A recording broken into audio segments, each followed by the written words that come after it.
going to do now, I'm not going to actually show an ear candling session, but what I'm going to do is I'm going to show you how the ear candles work and how to use them.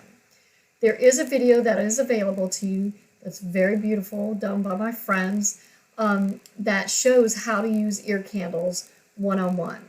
So basically what you're going to do, you have your ear candles, of course. You have your water. I always have Q-tips. I always like to have mullein ear oil with me. I like to have sovereign silver just in case somebody has an infection or virus or colds or flus or an ear infection. There's also earwax buildup, and we'll talk about this later.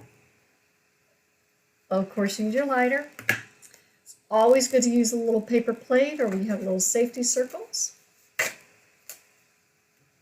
And if you're candling somebody, I always like to use my yoga block, and I kind of rest my arm so that I don't have to worry about my hand wiggling or trying to hold it up in the air.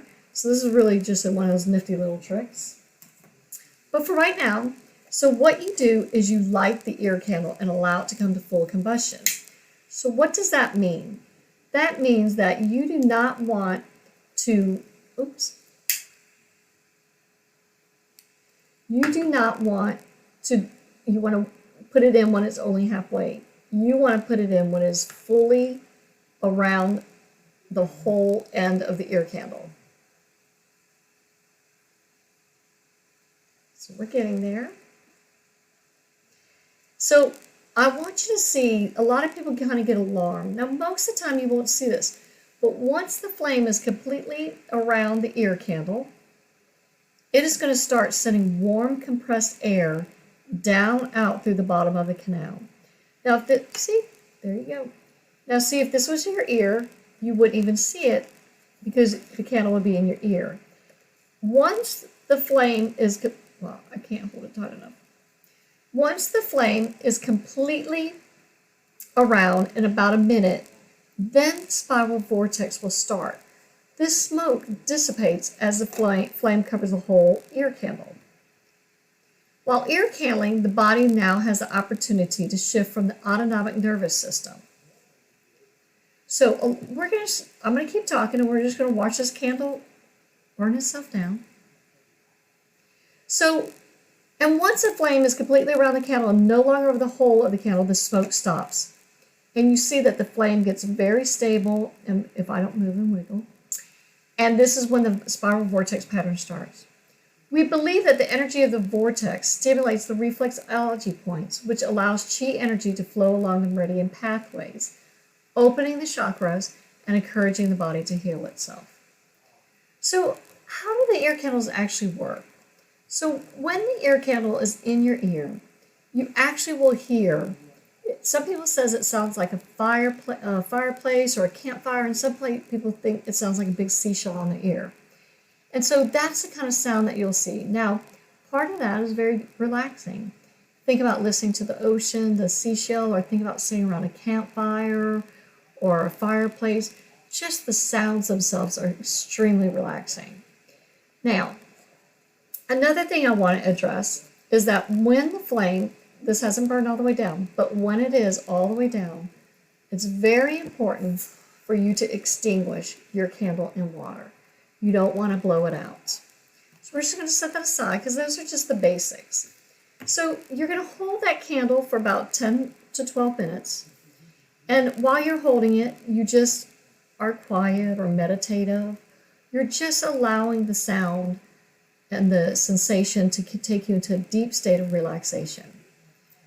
So a lot of people report back to us that they feel much more open, much more relaxed, that they have a better feeling of security, peace of mind. But what is the science behind the ear candles? And so it's really important that we understand that most of us are in this high stress.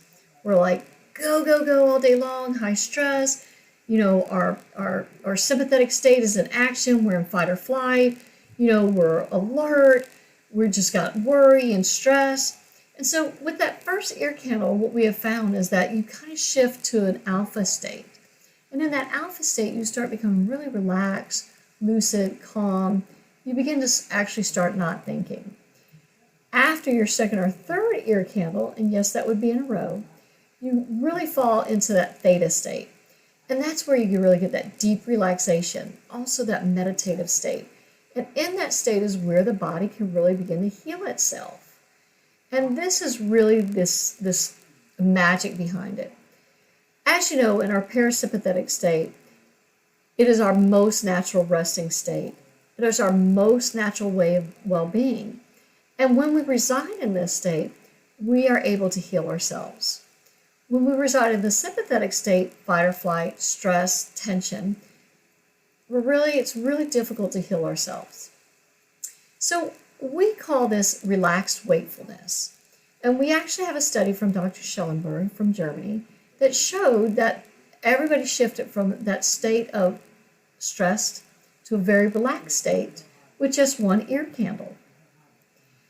As we discussed earlier, there's reflexology points in the ear.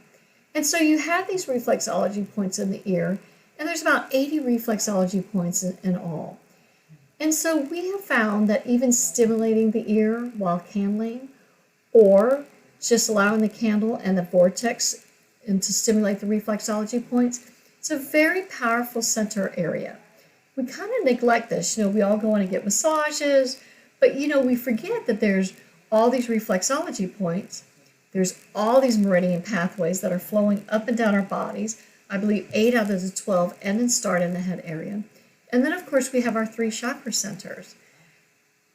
It's a very extremely powerful area, and yet there's not a lot that we can do for this very, very great energetic area of healing. But yet we get a lot of pressure, we get a lot of tension, we get a lot of fluids, we get a lot of mucus, we get a lot of all this tension and pressure. And so ear candles are just a natural way to help you relax and allow the body, the reflexology points, the meridian pathways, and the chakras to return to that natural state of well-being. So a lot of people want to know, how many ear candles should I use? So we have found in the over 11,000 people that I've personally ear candled, that when you do one, that's when it takes you into that very relaxed state. The very relaxed state is where your healing can begin. And so I have found that over the years, if somebody uses 4 ear candles on an ear infection, the next morning they wake up and that ear infection is no longer there. I find with sinusitis, 3 to 5 ear candles per ear is really sufficient to help begin the healing process of a sinus infection. A lot of times people have to have another session the next day or so, but in general, it's better than 7 to 10 days of being just under the weather and wishing you could chop your head off. And so I found that for headaches and migraines, you usually only about 1 or 2 ear candles per ear. Rhinitis is about 2 ear candles per ear. Colds, flus, allergies, kind of more, you're in the 3 to 4 area per ear, because there's just a lot of fluids, there's just a lot of mucus, there's just a lot of tension and pressure and congestion. And we really want to have the ability for the eustachian sinuses, the lymphs, to naturally open up, dilate, decongest, and drain naturally. And the ear candles promote that environment in which for your body to do that.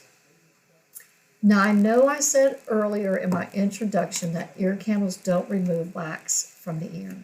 I know a lot of you are really probably disappointed about that and sad, but don't fret. Ear candles work. So everybody wants to know, well, why is it different when I open it up from ear candle to ear candle? Well, there's a lot of reasons. Energetically, there's a lot of fluid, there's a lot of exchange of energy. But when it gets down to it, when we take the candles to the lab and we test it, none of the stuff that is seen inside of the candles actually comes from the ear. That actually comes from the candle itself. And it could be different types of waxes, beeswax. It could be different types of powders. When the wax and the powders burn together, they create powder. Sometimes you'll see more powder inside, depending on how congested you are. The more congested you are, the more powder you'll see. That doesn't mean that it's from your body. It's just an indication of what is happening energetically within your body system. So there's a lot of different ways to look at that. But in general, I don't even look inside the ear canal anymore. I'm more interested in how do you feel? Do you feel more open? Do you feel more clear? What do you feel like? Do you feel like you're able to breathe better? Do you feel more relaxed, less tension, less stress? That's what's important to me.